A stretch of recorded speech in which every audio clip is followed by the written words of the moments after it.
Hello and welcome to Shaking and Sipping. This is the show where we shake up a cocktail or other mixed drink, or today's stir, give it a taste, see how it is, talk a bit about variants, history, etc. We're continuing on our quest to work through the IBA's list of official cocktails to see how those stack up. We are in section 1 of the IBA's list, the Unforgettables, and this week's Unforgettable is the Rusty Nail. Now, the Rusty Nail to me is an interesting cocktail because I think it's the first cocktail I was ever aware of, which certainly gives credence to its being an unforgettable, but in kind of a weird way. So I didn't grow up around a lot of cocktails and things. My parents didn't drink growing up, so I didn't know cocktails firsthand. I only heard people mention them in, movies and things. And the Rusty Nail is such a just funny name and memorable name that always stuck with me from, I heard it in some sitcom when I was 4 or something that someone ordered a Rusty Nail. So I've always known that the Rusty Nail exists. I've seen it show up in, many different sort of pop culture places before where someone's ordered one, or you hear that, the Rat Pack's favorite drink was the Rusty Nail, and so on and so forth. And I think that's broadly true. I think that just about everyone has heard of the Rusty Nail and knows that that's a cocktail. But I question whether or not if you asked for a show of hands among people who don't have a ton of cocktails but have had a martini and a margarita and whatnot, if any of them have actually had a Rusty Nail and can tell you what's in it, I think you might get a crowd of full pockets. This is a drink that, I'll be honest, I've never had. I've never heard someone order it in a bar. I've never seen a friend order it, but I know what it is, so that's why I think this is an interesting one. It's definitely an unforgettable, but I question how many folks, at least under a certain age range, consider this one of their go-tos. All right, let's talk a little bit about what the Rusty Nail is, and then let's look at a few different variants thereon. The star of the show in the Rusty Nail is Drambuie. This is essentially the raison d'etre for Drambuie to exist. People do sometimes just drink it on its own, but in cocktail land, it has almost no application outside of the Rusty Nail. Now, Drambuie is an interesting product. It's got this great legend behind it that when Bonnie Prince Charlie fled to the Isle of Skye, he had this recipe in his mind and he gave it to the elder of Clan MacKinnon who took him in there, and then they kept it within the family, just something that they made for themselves and didn't tell anyone about until the mid-19th century when they told a local hotelier who then passed it down to his son, who then tweaked the recipe and then started selling it a little bit like among friends. And then after his death, his wife sold the recipe to a MacKinnon family unrelated to the Clan MacKinnon mentioned earlier, and then they made it into an international product. Now that story, I think, obviously is bullshit, is true. And we can tell this for a few reasons. One, it's just a ridiculous story. And two, the fun tying this back to an old Scottish clan in the 18th century, it wasn't even originally based on Scotch. So we'll talk about what this is. This is a mixture of heather honey, aged Scotch whiskey, and then various spices. The original recipe that they were making at the hotel in 1880 was brandy-based. So it doesn't even tie back to Scotch. Scotch was a very late addition. So you make of that story what you will, but basically it is a much sweetened Scotch product. And I have tried it before, but it's been quite some time, so let's do a quick tasting. Yeah, so the nose is sweet and herbal. I don't really get whiskey. I get sort of the honey, and then I get some of whatever the herbs and spices are.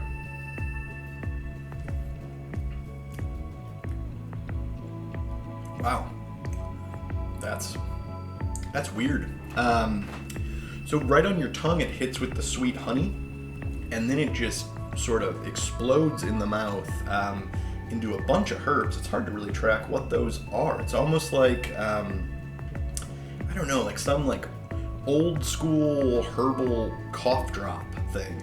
And then the whiskey builds and you get this little bit of heat and not smoke, but like a wide open whiskey thing that hits in the back of your throat and kind of grows.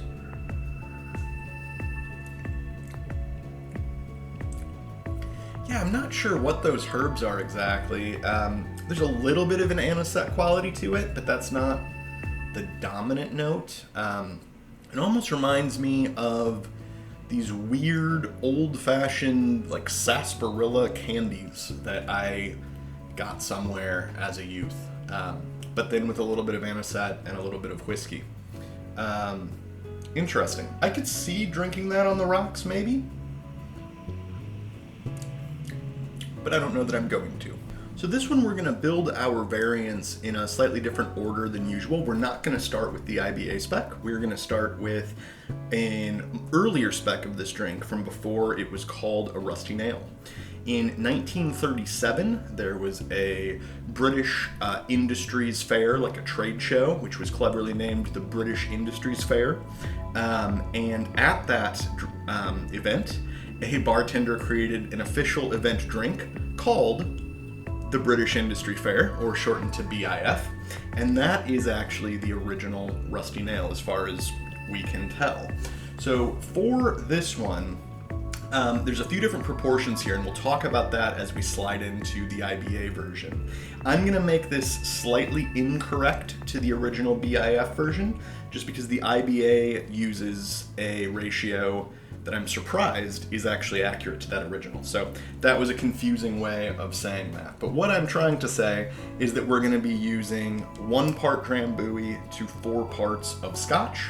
Also in the British Industries Fair version, we're going to start off with a dash of Angostura aromatic bitters. Nice healthy dash of the Ango. And then we are going to add half an ounce or 15 milliliters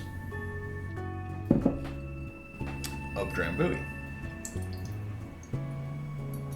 Then we will add 60 milliliters or 2 ounces of a decent quality blended Scotch. You don't need to pull out a crazy single malt thing for this, but I wouldn't buy something that's just labeled whiskey.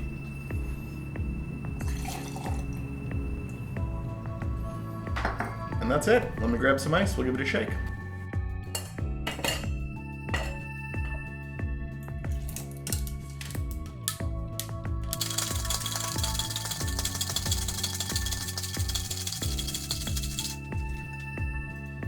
And then we're going to strain that off into an ideally chilled Nick and Nora glass. We don't have a lot of info on how this was served, but I'm assuming since it's up, something like a small coupe, Nick and Nora, something like that. Then we don't have garnish instructions for this one either, but in keeping with some of the later versions of it, I'm going to go ahead and use some lemon zest.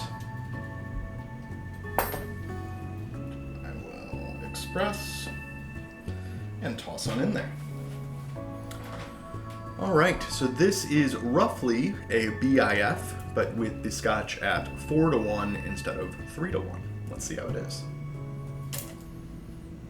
So the nose, I get that lemon that I just expressed. And other than that, a really mild sort of sweetness, but not a lot of nose. It's very dry, obviously, being at 4-1. It's kind of nice. I mean, this is really sort of an improved Scotch cocktail, right? Because we have our bitters, we have predominantly our base spirit, and then Drambuie is very sweet. So this is sort of like adding simple syrup as well as a small amount of a liqueur like maraschino or a small amount of an anisette or that sort of thing. This is really in that world of a fancy whiskey cocktail or an improved whiskey cocktail using Scotch as our star player. It's nice. Scotch isn't my favorite base spirit, so it's not amazing to me, but it's nice, it's clean. There's not a lot right on the tip of the palate, but as it goes back, you get those Scotch notes. It's got a tiny bit of, again, I mean, it's not like Johnny Walker's a smoky Scotch, but that slight bit of a woodsy, almost smoky thing that opens up.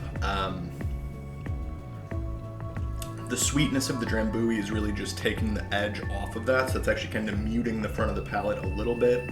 You get those herbs back of palate slightly at the end. They're really just there for the finish. The end goes in there for sure. That's just a nice sort of underlying element.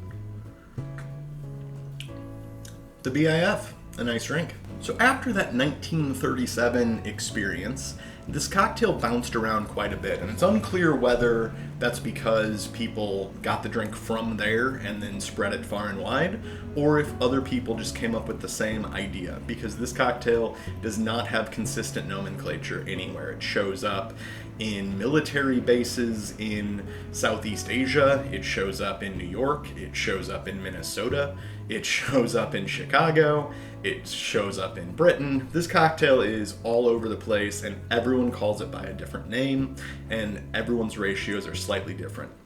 We actually have no idea where the name Rusty Nail came from. My hypothesis is that that one originated in Manhattan. I have no idea why, but I think that's where the name first stuck, maybe. And then the drink gets sort of formally christened the Rusty Nail when the exec at Drambuie gave a profile for, I believe, the New York Times, where she talked about the drink as the Rusty Nail. And it seems like she didn't invent that, but she sort of cemented that as the official name. But over time, this drink just kind of lost its cocktail status, right? So in that first drink, as I said, we could really think of that as a variant of something like an improved whiskey cocktail. Over time, it lost the bitters, it lost the serving style, so no more shaker needed. We're serving on rocks now, and proportions shifted quite a bit. So in that BIF, it was initially supposed to be 3-1 Scotch to Drambuie, and that is the ratio that the IBA has today. So that's what we're going to use in this next drink. But in the middle of last century, especially in the 70s when this drink was really at its heyday, it was much more common to make it at something like 2-1, which becomes a very sweet drink. Built over the rocks, no other additions. It really became a sort of, rec room classic. We're just gonna pour this. This is the only drink I know how to make sort of thing, and a real sort of 70s icon. So we're not gonna go quite to the 2-1 levels, but we'll do the 3-1 over ice once I get some ice. All right, for the IBA spec, ingredients are going to remain the same, just proportion and serving style differing. So we again want 15 milliliters of our Drambuie. It's just a hair over 15 milliliters actually, so we're getting closer to the 70 spec. And we want, this time, 45 milliliters. That's 1.5 ounces roughly of our blended Scotch.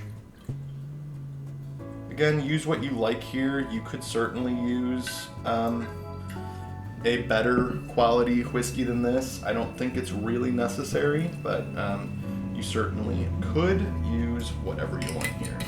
And that's the whole drink this time, so we're just going to give that a stir. And then again, IBA spec says lemon zest.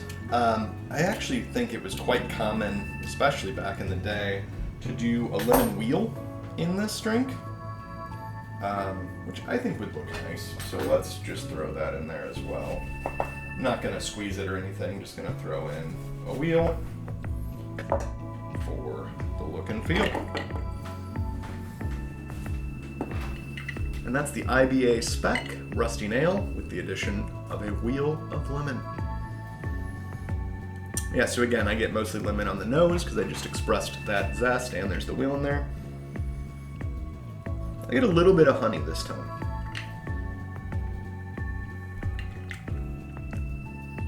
Yeah, so lowering that proportion to 3-1, honey is now coming through at the beginning. So before, the honey was just muting the front note of the whiskey, and they were sort of canceling each other out entirely at 4-1. At 3-1 now, honey, actually there's some left over to stand up. So honey's right at the front, then you start to get actually some of those herbs, and then the whiskey shows up. Now, backup palate, so herbs have moved forward a bit in the palate. I think this would actually be good if you squeeze some of the lemon in there. This could use a bit of a tart or sour vibe to it. And I know that there are versions of this that are actually made as sours, you know, with an egg white, with a little bit of sugar, and with a substantial helping of lemon juice. I might like that more, I think. This is good though. It's a solid drink. It's got complexity without being incredibly abrasive or incredibly strange. I could definitely see sipping this. This is moved to be an after dinner drink, whereas the earlier versions, the up versions, were generally seen as pre-dinner drinks. But especially once you get to versions where you're at as low as 2-to-1 of the Scotch, this becomes definitely more of a dessert drink as opposed to an aperitif. Alright, for our final variant of the drink, we're going to talk about two variants actually. So one variant of this is called the Smoky Nail. I mentioned earlier you generally wouldn't use a top quality single malt Scotch in this. The one exception is in a Smoky Nail, you are deliberately going for an Islay single malt, a really smoky, intense peat whiskey. And that creates what's called a Smoky Nail. Well, someone came up with the clever idea to make something called the clavo ahumado, which is Spanish for smoky nail. And so the idea here is to use mezcal as opposed to Scotch to get your smoke mixed with the Drambuie. I can't figure out where this drink came from originally. I definitely have sights of it being served at or by someone at Tales of the Cocktail a number of years ago, which is that New Orleans cocktail festival. I don't know if that still goes on, but that happened multiple times. And I definitely have a couple sites from there of it being referenced. I don't know if that's where it started, but that's where I found it at. This one, interestingly, I see being served at either 1-to-1 or 2-to-1. And so that's what we're gonna do. That seems crazy. I'm not gonna go 1-to-1 because that would be disgusting. But I'm gonna make this one at 2-to-1. So let's see how that goes. We'll start off with, again, our 15 milliliters or half an ounce of Drambuie. And then we'll do 30 milliliters of mezcal. I'm using regular Vita this week. This is really the standard for a decent mezcal at a decent price. I'm quite a fan of Vita. And again, that's it. Let's give it a stir.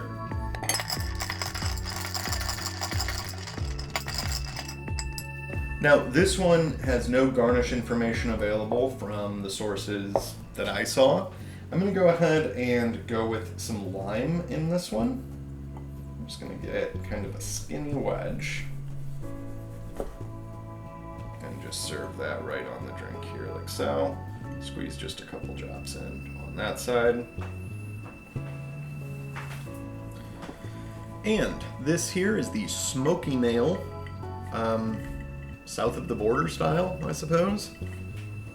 So this smells smoky. That's what's first on my nose is smoke, then I get just a little bit of that lime because I have it right there to smell. Again, I have no idea if that's the right call for this drink, but it felt right.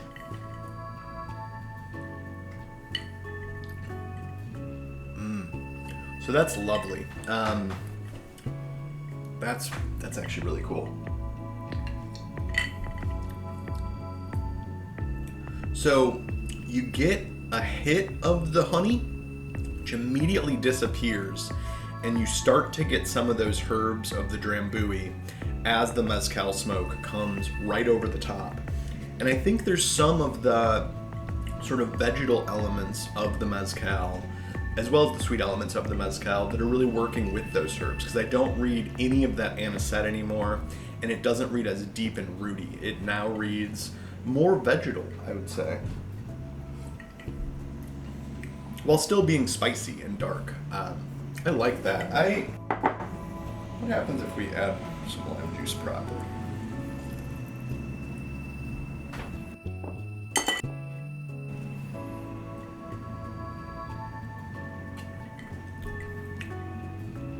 Ooh, Yeah, so adding a little bit of lime juice is actually really fun. It reads as quite a bit sweeter now, just on the front of the palate. Lime, of course, is sour, but it's also sweet.